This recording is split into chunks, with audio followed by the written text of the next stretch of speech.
8.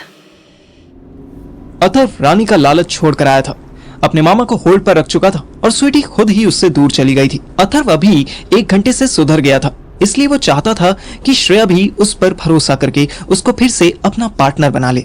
श्रेया मस्त car drive कर रही थी और साथ साथ अथर्व से फोन पे बात भी कर रही थी। ऐसे कैसे तू किसी और से प्यार कर सकती है? हाँ बोल। अच्छा, तुम 10 लड़कियों और 20 आंटियों के साथ सेक्स कर सकते हो और मैं तुम्हारे सिवा किसी और से प्यार भी नहीं कर सकती? ये कौन सा रूल है? अरे यार, मेरा वो मतलब नहीं था। तुम तो जानती हो ना कि मुझे अपनी बात ठीक से कहनी नहीं आती। प्लीज ट्राई टू अंडरस्टैंड ना, मैं बदल गया हूँ। गुड, मैं भी बदल गई हूँ। मुझे अब और लड़के पसंद आने लगे हैं, थैंक्स टू यू। अरे यार, तुम ऐसे क्यों बात कर रही हो मुझसे? प्लीज मान जाओ ना, मैं अब समझ गया हूँ कि तुम्हारे जैसी कोई दूसरी नहीं हो सकती। I will not go anywhere, promise. Okay, मान लिया। आई अग्री, मेरे जैसी कोई दूसरी नहीं हो सकती। पर ये सब तुम्हें कब पता चला? जब तुमने 10 लड़कियों के साथ रिलेशंस रखे, उनके साथ इंटीमेट हुए, है ना? हाँ। Good, so now my turn. I also want to compare you with others. देखते हैं ना, कोई अच्छा नहीं लगा तो मैं समझ जाऊंगी कि you are the best possible person for me. Atharva इतनी बहस ही बड़ी मुश्किल से कर पाया था, उसका पेशेंस लेवल आउट होने लगा। ओ अच्छा, और तुम्हें ये सब किसके साथ ट्राई करना है? वो तुम्हारा लेटेस्ट बॉयफ्रेंड ना? वो क्या नाम है उसका, अक्षत? नहीं, वैसे तो ये तुम्हें बताने वाली बात नहीं। इट्स माई लाइफ, मैं जिसको चाहूँ उसको डेट करूँ। डेट करने और सेक्स करने में कोई फर्क नहीं होता Shreyu. Oh yes, finally I got that. I tried and it was an amazing experience. अब मुझे समझ आया कि तुम हमेशा सेक्स करने के लिए इतने इम्पेशेंट क्यों रहते हो। सीरियसली, बेकार तुम्हें जज किया। श्रेया की एक एक बात अथर्व के सीने में गोली की तरह लग रही थी। वो श्रेया से ज्यादा अपनी गलती निकाल रहा था। आफ्टर ऑल श्रेया कह तो सही रही थी, लेकिन इतनी जल्दी हार मान ले वो अथर्व कैसे हो सकता था? अच्छा, तुमने सच में किसी के साथ सेक्स किया? हाँ बोलो। Yep, and I am sure I will try that again. मैं नहीं मानता, और मैं जानता हूँ कि तुम मुझे फुकाने के लिए झूठ बोल रही हो, और ऐसा हो ही नहीं सकता, क्योंकि तुम्हारी आइडियोलॉजी तो ये कहती है कि जो भी सीरियस फिजिकल होना है वो शादी के बाद होना है। हाँ यार, but I was wrong. Now I realise, thanks to you. Shut up! तुम अगर तब मेरे साथ कर लेती ना, तो क्या मैं ऐसा होता? बताओ। ऑफ कोर्स, 100% होते। It's your nature Atharva, polygamy nature है तुम्हारा। और फिर तुम्हारा वो डिफेंस सिस्टम, सार्टरायोसिस, वो कहाँ जाता? Fuck you and fuck your sarcasm! मुझे पता है कि तुम झूठ बोल रही हो। मैं मान ही नहीं सकता कि तुमने ऐसा किया है। मैं अभी मॉम को बोलता हूँ कि मुझे रिश्ता मंजूर है, और अगर तुम्हें मना करना है ना, तो तुम अपने रीजंस के साथ मना कर देना। अथर्व को फिर से कंट्रोल करने में श्रेया को मजा आ रहा था। वो मुस्कुराने लगी। नो बेब्स, मैं नहीं, तुम ही मना करोगे कि तुम्हें मुझसे शादी नहीं करनी। ओह अच्छा, और मैं ऐसा क्यों करूंगा? श्रेया ने फोन हाथ में लिया, गैलरी से एक पिक्चर निकाली और उसको एडिट करके फेस ब्लर कर दिया, और वो photo one time seen button दबाकर अथर्व को व्हाट्सएप कर दी। एक पिक्चर मिली होगी तुम्हें, आराम से देखना, और इसके बाद तुम्हें थोड़ी भी शर्म आए तो मुझे कॉल मत करना। बाय। श्रेया, रुको ना, वेट अ मिनट। तुम ऐसे क्यों बिहेव कर रही हो? जब मैं दिल्ली आया था तो तुम कितने अच्छे से मिली थी ना, और तब कितना अच्छा लग रहा था सब। ऐसा फील हो रहा था कि फाइनली हम दोनों फिर से क्लोज आ रहे हैं, लेकिन फिर मेरे जाते ही तुम। श्रेया ने पूरी बात भी नहीं सुनी और फोन काट दिया। वो लगातार कार चलाती रही। वो कहां जा रही थी ये किसी को भी नहीं पता था। श्रेया तो अथर्व को टाटा बाय बाय कर चुकी थी, पर मैं अभी भी सुहानी के साथ मेंटली बंधा हुआ फील कर रहा था, और श्रेया के साथ जो मजेदार एक्सपीरियंस था उसका गिल्ट भी हो रहा था। हम 20-22 साल के लड़के लड़कियों की सबसे बड़ी प्रॉब्लम शायद यही है कि हम जो कुछ आज करते हैं कल उसी काम पर गिल्ट होने लगता है, और जो काम नहीं करते उसके लिए फोमो सताने लगता है। मैं भी इसी ओवरथिंकिंग से खुद को ट्रबल कर रहा था। तृप्ति बहुत अच्छी थी, वो बहुत डिवोटेड भी थी मेरे लिए, और शायद वो इकलौती लड़की भी थी जो सच में दिल से मेरी रिस्पेक्ट करती थी। लेकिन श्रेया के साथ सब कुछ इतना स्मूथ हुआ था कि मैं चाहकर भी उसको खोना नहीं चाहता था।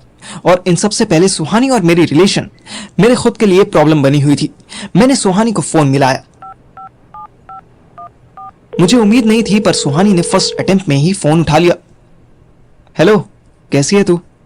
Good, better actually. क्यों, क्या हो गया था? तबीयत ठीक नहीं थी क्या? तबीयत को मार गोली, दिमाग ठीक नहीं था, अब ठीक हो गया। मतलब क्या हो गया था तेरे दिमाग को? एक चीटर लड़के पर ट्रस्ट करने लगी थी। एक्चुअली ब्रेन की गलती नहीं है, हार्ट की है। हम ट्रस्ट तो दिल से करते हैं ना। अचानक से मेरी धड़कनें बढ़ने लगी। कोई कनेक्शन ना होते हुए भी मेरे मन में यह आने लगा कि कहीं सुहानी को तृप्ति के प्रपोज के बारे में पता तो नहीं चल गया। उस बेवकूफ लड़की ने खुली सड़क पे मुझे प्रपोज किया था। चुप क्यों हो गया? तू तो हर बात पर आर्ग्यूमेंट कर लेता है ना, तो बोल ना कुछ। कोई कोड फेंक के मार मुझे, कोई ज्ञान दे। अब वो जिस टोन में मुझसे बात कर रही थी उससे तो मैं बिल्कुल क्लियर हो गया कि इसको शायद तृप्ति ने ही चाहकर सब बता दिया होगा। देख, तू वैसे भी मुझे खुद से दूरी कर रही है इतने दिनों से, तो तूने सोचा कि जब तक ये बिजी चल रही है तब तक मैं श्रेया के साथ सेक्स करके देख लेता हूँ, है ना? मेरे पैरों तले मार्बल फ्लोर निकल गया। बेचौद! इसको कैसे पता चला? कहीं श्रेया नहीं तो बकवास नहीं करती? मैं तेरी इस हरकत से ज्यादा शौक तो इस बात से हूँ पार्थिव कि श्रेया को तुझ में क्या दिख गया। श्रेया को मुझ में लॉयल्टी दिखी होगी शायद। लॉयल्टी? वाह पार्थिव वाह, लॉयल्टी दिखी तो तुझे डिसलॉयल बना दिया। वो हमेशा से मुझसे जेलस रही है, ये मैं जानती थी, लेकिन वो इतनी बिची हो जाएगी इसकी उम्मीद नहीं थी यार। मुझे फील हुआ कि अब हाइड एंड सीक खेलने का कोई फायदा नहीं था, अब फ्रंट फुट पर बैटिंग करने की जरूरत थी। सी, तुझे लगता है कि सारी दुनिया तेरे दुश्मन है, जबकि फैक्ट ये भी तो हो सकता है कि कुछ लोग तुझसे बेटर हो। मेरा ये डायलॉग शायद सुहानी को बहुत तेज लगा। मुझे 2 सेकंड तक उसकी तरफ से कोई आवाज नहीं आई।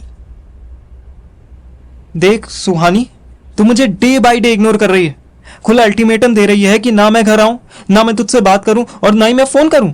रिलेशनशिप तोड़ने की फाउंडेशन तो तूने ही रखी थी ना Suhu. Don't call me that. ये मैं नहीं हूँ, और मैंने तुझे ये सब करने से इसीलिए मना किया था ताकि पापा को डाउट ना हो। मुझे लगा जब तू सीए बन जाएगा तब वो अपने आप ही तेरे लिए मान जाएंगे, बट मुझे क्या पता था कि तुझे तो अपने दोस्त की तरह सेक्स टॉय बनने का शौक है। अब ये वाला टॉन्ट मुझे बहुत तेज लगा था। मैं बिलबिला गया। क्या बकवास है ये? ओहो, मिर्ची लग गई। फैक्ट्स बताओ तो मिर्ची लग ही जाती है। Look at the image of you too. वो श्रेया इतनी सुंदर, इतनी समझदार, रिच एंड हाई फाई, और तू किसी सस्ते जिम का ट्रेनर लग रहा है। इतना गुस्सा आ रहा है ना ये फोटो देखकर। अगर तू सामने दिख जाता ना तो तुझे इसी खिड़की से नीचे फेंक देती। मैं सोच में पड़ गया, इसको कौन सी फोटो दिख गई थी हमारी? ओह, तेरी नई बेबी ने तुझे बताया भी नहीं कि उसने तेरी नंगी फोटो ली है। कोई बात नहीं, मैं दिखा देती हूँ। वैसे भी जब वो तुझे डंप करेगी तब यही फोटो तेरे काम आएगी। सुहानी ने मुझे एक फोटो भेजी थी। मैंने तुरंत व्हाट्सएप खोला। ये वही फोटो थी जो श्रेया ने हॉन्टेड हाउस में सुबह सुबह खींची थी। फोटो को एडिट करके श्रेया ने मेरा मुंह ब्लर कर दिया था, पर उसने ये फोटो सुहानी को क्यों भेजी ये मुझे समझ नहीं आया। तू सही कह रही है, बट मैं अपने चांसेस लेना चाहता हूँ। इनफैक्ट मैंने तुझे इसलिए फोन किया था कि तुझे कह सकूं कि अब मुझे भी तुझसे नहीं मिलना। तो ये बात फोन उठाते ही कहनी चाहिए थी ना। मेरा इतना टाइम क्यों वेस्ट किया? मेरी अगली बात सुनने से पहले ही सुहानी ने फोन काट दिया। इससे पहले कि मैं घर से बाहर निकलता मुझे मेरा बाप आता दिखाई दिया। ये आदमी आज दोपहर में क्यों आया था? मेरे बाप की शक्ल पर हैवी डिसअपॉइंटमेंट देखकर लग रहा था कि उसको कहीं से बहुत बुरी गाली सुनने को मिली थी, और वो गाली देने वालों को पटक के पीट भी नहीं पाया था। खड़े मुंह क्या देख रहे हो? पानी लेके आओ। जब से मेरे बाप ने उस हेड कांस्टेबल के घर में घुसकर उसको मुझसे पिटवाया था, तब से मेरा अपने ही बाप से डरना थोड़ा कम हो गया था। ऑलमोस्ट 1 जग पानी पीने के बाद मेरे बाप ने बस एक ऑर्डर सुना दिया। कल से तुम मेरे साथ ऑफिस चलोगे, और मुझे इस टॉपिक पर कोई बहस नहीं चाहिए। आपको तो घर में हम दोनों की प्रेजेंस भी नहीं चाहिए, पर आपके ना चाहने से हम दोनों घर तो नहीं छोड़ देंगे। देख यार, मेरा दिमाग हो रहा है खराब। मुझसे इस वक्त बहस मत करना, वरना क्या मारोगे? मार लेना। नहीं, जहर खा लूंगा और यही तुम्हारे सामने मर जाऊंगा। मैं एक ही दिन में दूसरी बार घबरा गया। हर बात को वॉयलेंस से सॉल्व करने वाला मेरा रॉकी भाई जैसा बाप आज सेल्फ हार्म की बात क्यों कर रहा था? इससे पहले कि मैं बाप से उसकी प्रॉब्लम पूछता, अथर्व का कॉल आने लगा।